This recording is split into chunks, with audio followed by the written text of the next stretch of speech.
Greetings, and this is a second part of a two-part tutorial on how to make a saw handle. This is an introductory tutorial for SolidWorks, focusing mainly on the sketching in the first tutorial. This is the second one where we have completed this part of the sketch. One thing I neglected to mention was how to dimension an angle in multiple ways. I'm going to delete this 15-degree angle. Notice how these things become blue, and now I can change them in ways that you might not want to. So we need to make sure that these are set the way we want them to be. But I can make that 15-degree dimension this way, as I showed before. But if I move it to different parts of this circle here, notice how it'll make a 160 something degree angle here. And then, so that's the nice obtuse angle. And there's the acute angle. And at times you can also make other angles, including the reflex angle. So let's give that as an example here.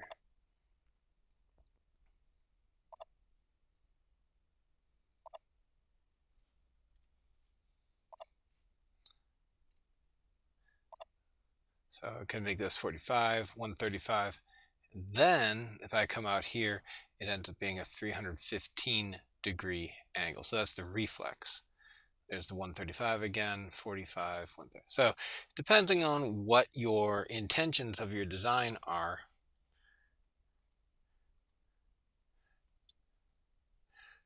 you can specify it in whichever way that makes most sense. Okay, so we're back to where we were, and I'm going to exit the sketch. Now, again, one could, instead of going straight to sketch, they could go to features, click on extruded boss base, and then begin sketching. The problem with that is that if a mistake is made and it boots you out of the sketching, it also boots you out of the circle, the loop, where the feature is made. So I just prefer sometimes just go straight to sketching. And now that I've got the sketch that I want, notice this is 2D. Well, you said, hey, I signed up for 3D. This is supposed to be 3D solid modeling. Well, it is, but we have to start with 2D, then we put in the third dimension next. So I'll go to Extruded Boss Base, and it gives me an option. Either select a plane on which to sketch the feature cross-section, in which case I could go to front, top, or right, and I could make a whole new sketch. Or I could, number two, use an existing sketch. So I could click right here on this, or I can go here. Notice how if I wanted to select something, I came over here, and this feature tree that shows up here also will show up here when you need to select something. So I can either click sketch 1 here, or I can simply click on the sketch itself right there, this, and it's going to show that third dimension extruding out, simply a cross section that's moving in one dimension in a straight line. But I'm going to show you one more way where you can simply click on the sketch itself first, then click on Extruded Boss Base. It will know exactly what you need, saving you approximately 1 mouse click. Okay, as I showed you here before, we have a variety of possibilities. We've got blind, which means it just goes up a certain distance, up to a vertex. We don't have a lot of vertices around here to select, or surfaces, or we could do offset from a surface, perhaps if it let us do it from a plane, up to another body. We don't have any extra bodies. But one of the most important ones you can select is this one right here, mid-plane. That means that if you'll notice, as I increase the thickness, it comes out of my sketch plane equally on both sides, therefore mid-plane. So according to the top view of the drawing, the thickness is supposed to be 3/4 of an inch, and I can just type 0.75 in there. If I wanted to,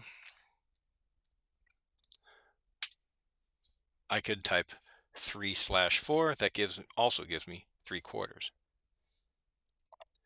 In fact, that's all I need to do to put that third dimension in. This allows for drafts, especially helpful in cast or injection molded parts. Thin features actually go right along with those lines, and you just decide how thin it is. And selected contours, usually if you see this, that has to do with some more advanced features. So we'll just hit our green check mark, and you'll see that it shows up as a nice solid three-dimensional extrusion. So that's actually the simplest type of feature that you can make, the extruded boss base. Now, there are a couple of ways of putting in the rounded areas here, the fillets in these corners of the handle. I could have gone to the sketch. Now, where did the sketch go? Well, if you hit that little plus sign under the boss extrude, you'll see the sketch show up.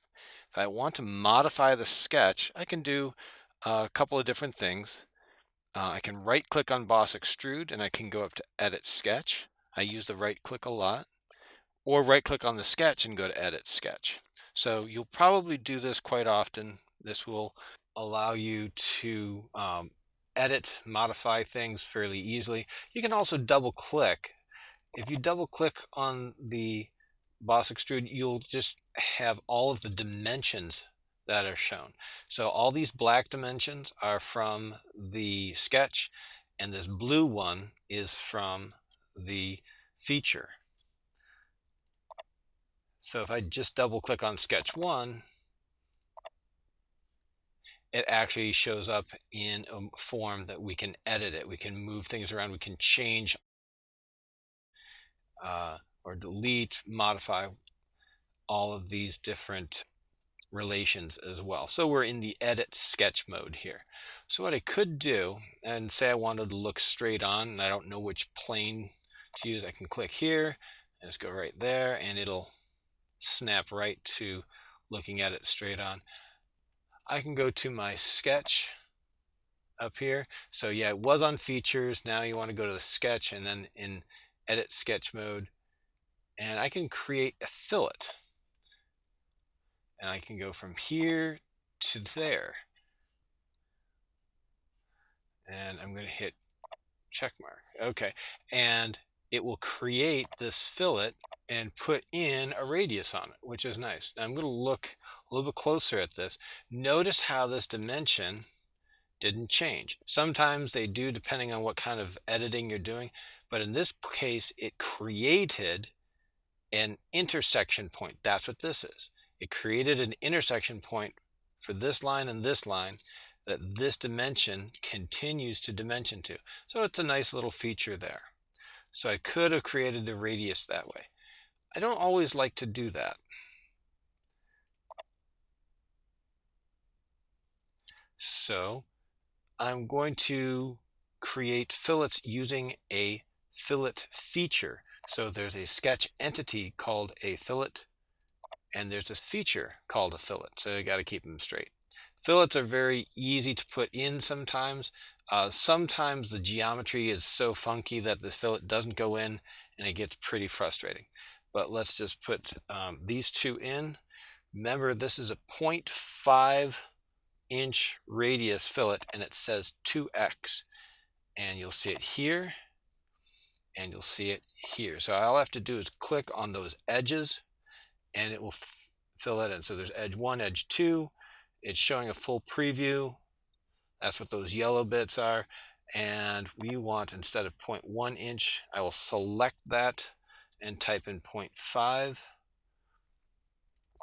You can also put a multiple radius fillet, and that's kind of complicated, kind of fun, but kind of complicated. You can change the type of radius. Very nice, lots of different features, but almost always you'll just be selecting a constant and selecting the edges. Again, you don't have to do one edge per feature. You can click on multiple edges if you wanted to. I can put them all over the place, but I'm not going to. Oh, I selected the ones I don't want. So I just click here and I use the delete button on the keyboard. And I'm back down to edge 1 and edge 2, just like I wanted it. And I'm going to hit the green check mark. And it creates those fillets nicely. Okay, we'll do this again for the other 2 corners on the inside. Clicking on fillet here and here, and it's at 0.38. It isn't already. You can see the previews and made those very nicely. There's one more set of fillets, and that's on the inside edge and the outside edges. So let's try that. We're going to put fillet on this edge. Oh my goodness, look at that. Well, that's what happens when you have what's called tangent propagation. So if this edge is tangent to this edge and so on, it will propagate or travel all the way around until it stops being tangent. In this case, it's tangent all the way around. So you can see why we wanted to make sure it was tangent all the way around, because then we don't have to click this one and click this one and click this one, and it makes a nice smooth edge there. So I'm going to click this one, and look, it happened the same way for the inside. So let's go to the other side here. I'm going to click this, and hey, what happened there? They all went away. I want this one to go too. Why did the yellow preview stop? Well, the answer lies with the fact that it's a pretty smart computer program. But I'm still going to click here, and you're going to see that a problem has occurred. Okay, please check the input geometry and radius values. Notice that, radius values. So I'm going to hit close, and notice how I put in a radius of 0.38, and that's default because that's what the previous radius was, where we put these 2 in. But if I put 0.38 in here, if I've got a 0.38 radius here, and I've got another 0.38 radius on the other side, well, if I have to have at least twice 0.38 as clearance for one to not run into the other, that can be a problem, because this is 0.75 thick, and 0.38 plus 0.38 is 0.76. So I'll bet you if I change this up, maybe it would let me do it. So I'm going to go from 0.38 just down to 0.37. Now, these things might not change right off the bat, but what if I did a partial preview, full preview? Oh, hey, it did kick in. So let's just see what that looks like. Wow. So there's a very tiny bit right here. As you can see, this surface here is what's left over. Now, if you wanted to keep your handle like this, that's fine, I guess. But the design actually calls for a 1/8 radius here. It calls for a 0.13 edge fillet. So I'm going to double click on that fillet. I'm going to double click there and tap in 0.13. Now notice how it didn't change. Sometimes you have to click this button here, rebuild, for it to make that change in effect. And here it is. Okay, so we have kind of done some filleting and noticed how, if you don't have the right numbers where they're supposed to be, sometimes fillets can run into each other or other geometry. They can be a little testy sometimes. So the best idea is to keep it simple. Don't try to do too many fillets at once.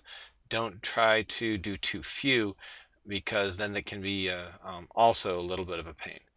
That tangent propagation can be a godsend, and sometimes it can be a real pain. So you might want to turn it off from time to time, depending on what your needs are. Okay. The last feature, now remember, these things in this list are features, whereas these sketches often go to help build up features. So the last feature we're going to do here is an extruded cut. Now we did an extruded boss base. That's a where you're actually adding material or adding solid to the solid modeling, even though it really is just ones and zeros. But this extruded cut is going to do the same thing, just subtracting. So we can choose to sketch first. So I can click on sketch. I want to sketch here, and then it's going to ask me right here.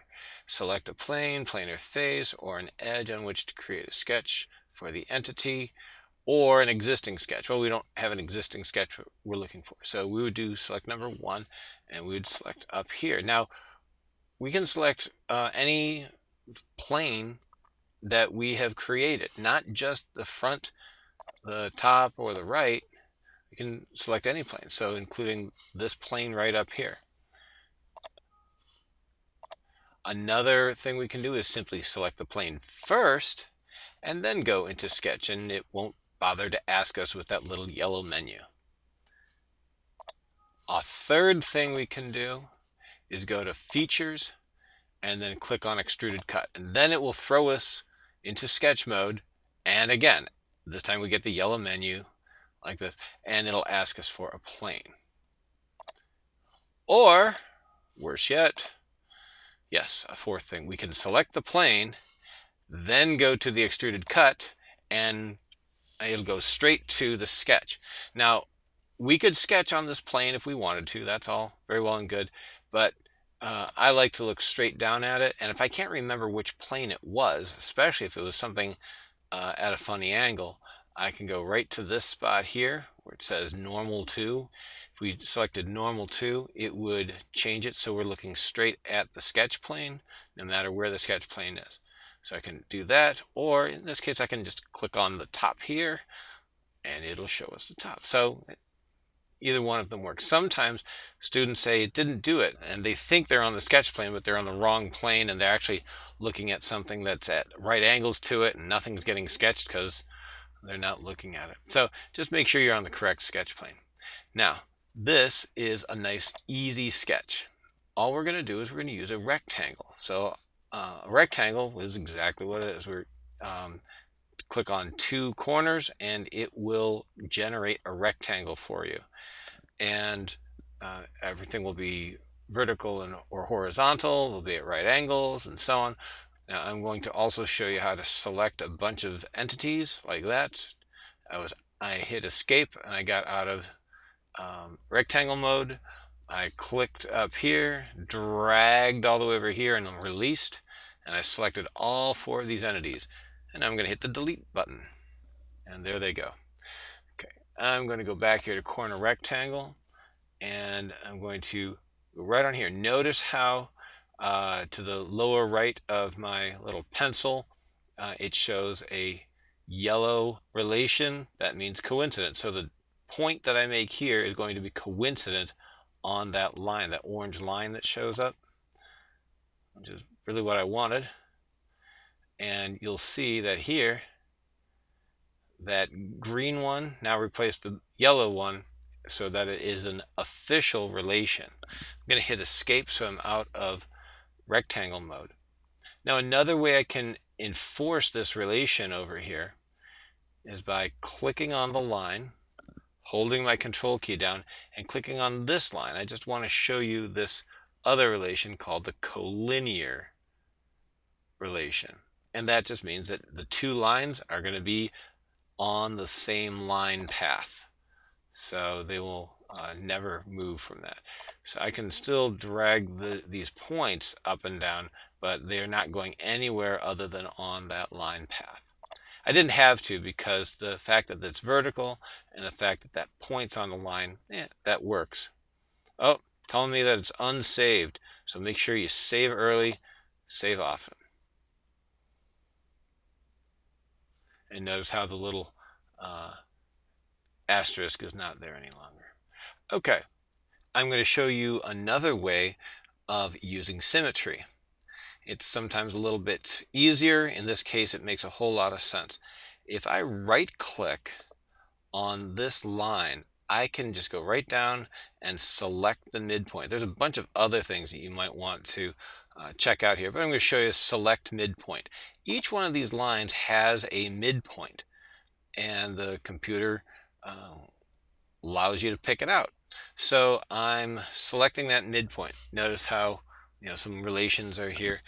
And that midpoint right now is selected. I'm going to hold the Control key down, and I'm going to select the origin. Remember, I wanted to do a lot of things with respect to the origin. That really helps out. And I can do three things.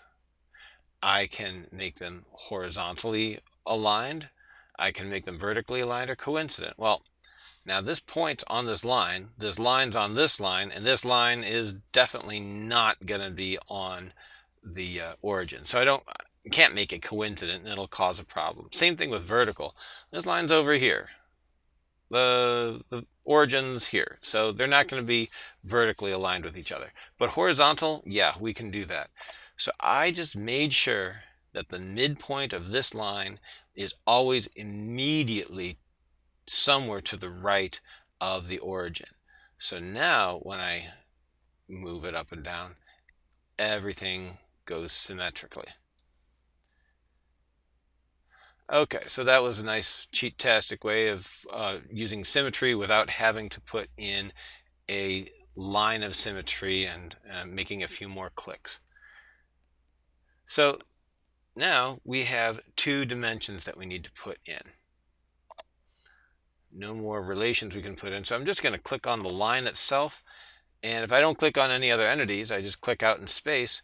This allows me to just make that line segment 1.125 inches long. And I can do the same thing for that line. And now notice how as soon as I put that dimension in, it turned black. And I'm going to tell it that I want it to be 0.093. Okay, well, that's great. The problem is that what if you really wanted to make sure that when someone was looking at this, that this was 1.125 and that's 0.093? Well, we can change all of these dimensions for the model by going up here to Options, Document Properties, and then go here to Units. And you'll see here we've got basic units and length. You usually use length and angle the most, especially for beginners. And I just need to click here, decimals, and it will go to 3 decimal places that way. Hit OK. Okay, so I clicked out to deselect this. Then I can click over here on Smart Dimension, or I can hit the Escape key to get out of dimensioning mode. Okay. Another option, instead of changing the document properties, I'll see if I can undo that. Oh, didn't like that. Oh, so how do I redo something? I wasn't able to undo the document properties change because it didn't actually change the model, it changed the document. So if I do undo again, I lose that whole dimension that I had. How do I redo? Where's the redo button? Well, on some, it doesn't come up right off the bat. You need to actually tell it to do so. So this is how we do that. We right click up here, we click on Customize, and then up here we want to go to Commands, And in this huge list here's all sorts of different commands you may use. In this huge list, we want to go to Standard, and notice here is our redo button. So then I'm going to click, hold, left click, hold, and drag up next to our undo button, and now I have it. So I could do some other things up here. I can put save as up here if I wanted to, or close. That's fine. I'm going to click and drag these back because I don't really want them up there. And then make sure you hit OK. Let's see if this redo button will work. Oh, hey, it made that dimension 181. And then made it back to 093. So the redo button does work. Okay, well, what if we don't want to change all of the document properties to 3 decimal places, just those? I'll go back to document properties, go to units, length, inches. Okay, let's move this back to 2 decimal places, and these things will change back. Now, if I'm in the sketch mode, I can just click on this, and this menu comes up with all sorts of fun things to work on. But we won't hit all of them, just this one here. I can click on 3 decimal places, and I hit my green check mark, and there it's changed properly. I just click once on this, and this comes up, and I go here to 3 decimal places, click my green check mark, and it works out. Okay, well, that was a lot just to put in a rectangle, but the rest will be fairly straightforward. I'm going to click this to get out, and that means I'm happy with my sketch. And now notice how it goes straight to cut extrude. So now we're building that 3rd dimension, that feature. And want to know where we're going to do it from. Almost always you'll want to do it from the sketch plane. There might be some other options that you might want to play around with someday. But this is usually something you might want to change. If you don't want it to go just a certain distance blind, notice how this is just going to go a certain distance blind. We did that mid-plane thing for the boss extrude, and you can do something similar here. You can do a mid-plane, but instead we want this to go through all. There's all sorts of other options, but we want to go through everything. Now we can click, flip side to cut. Oh gosh, we'd be cutting everything except that one thin. So watch out for that. You'll cut away a whole bunch of your hard work. And then here is a draft. As we've mentioned before, you could go the other direction as well. You can make a thin feature, which we don't want to do. So these are all worth playing around with. Just remember you might want to have an undo button handy for that. So the only thing we really wanted to do here is change it to through all. Green check mark, and that's exactly what happened. This cut through the entire thing.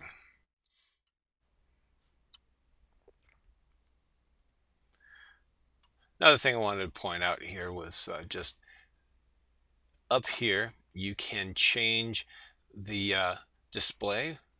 And instead of having those tangent edges that you see all over the place, click here and you won't see any of those. It's a little bit hard sometimes to see what's going on, especially with some of the default lights and so on. You can play around with those if you so desire. You can go to simply remove all the hidden lines, show all the hidden lines. I find this very helpful sometimes when I'm trying to select a bunch of stuff that's in the background. And then this is a straight up wireframe. I find this confusing sometimes, but still kind of cool to look at. Sometimes helpful. So I'm going to go back here. All right. Now, one more thing is that this is not supposed to be some kind of gray material. This is supposed to be wood. So let's go to Edit Appearance, and we can go to Advanced and Browse. And I'm going to go to Organic, Wood. You can look through all these if you really want to. And maybe we should get some oak. And they even have polished oak and all sorts of different things. All right, so let's find some polished oak, and here we have our nice saw handle. Okay, to review,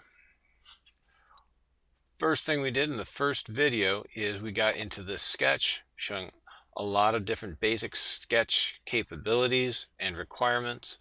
Remember to make sure that everything is well defined with respect to the origin and that all your solid lines turn black. In this video, we got to filleting, just using the fillets that you have in the features.